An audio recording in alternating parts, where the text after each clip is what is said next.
I do think your story, again, without talking about the success in the bowl game, but to this moment now, like your story is really cool in college football just because of, I've talked a lot about how cool the transfer portal is and how I love the portal and guys get other opportunities. Absolutely. But there aren't a ton of stories of guys that have stuck it out and have waited and have put in the work behind the scenes knowing that the outcome will come at some point. And not saying you're there yet, right? Like you know that, but do you feel like almost to a sense that like everything you've been through in the last couple of years of like the waiting it out has kind of led you to this point and that has kind of been worth it?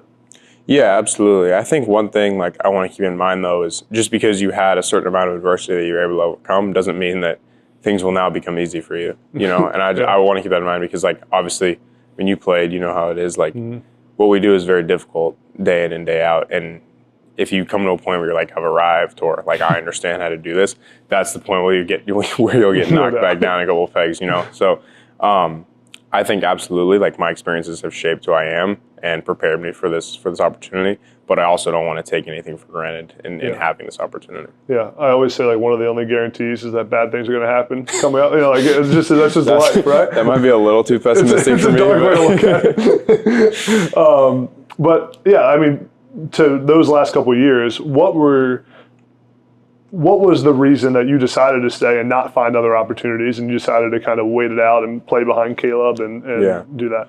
Yeah, absolutely. I mean, I think there were a bunch of factors, when it comes to that decision to stay. I think probably the biggest one being my appreciation for this place and this university, and I think maybe some of the emotional attachment I had as a kid growing up being a fan of this place, because, there was no pro football team in LA growing up. So it was USC football and it was the Lakers. And I was a huge Kobe Bryant fan and obviously played football and basketball. But I think my attachment to this place, I think the relationship I have with Coach Riley, and also like if you're going to sit behind someone, you might as well sit behind the Heisman Trophy Winner #1 pick. You know what I mean? So that gave me a little comfort in doing so.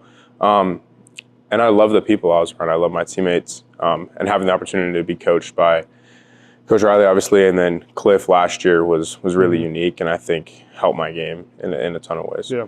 What were the things you were doing over the last couple of years to prepare for this moment?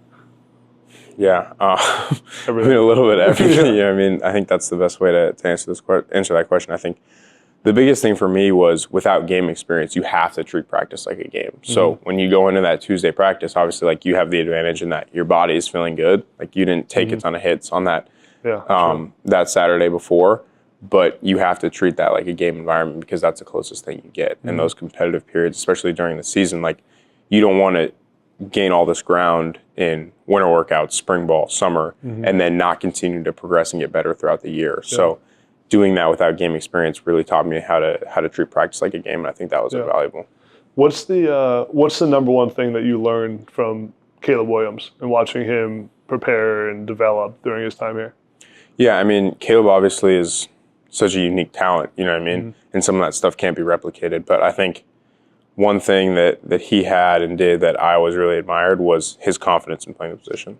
Playing the quarterback position is so based on your attitude and your disposition and your confidence on that field. And I think he was never, he could have a bad practice and it would never fluster him going into the next play, into the next practice. And I think, obviously, freakish talent, but I think a lot of his success can be attributed to his attitude.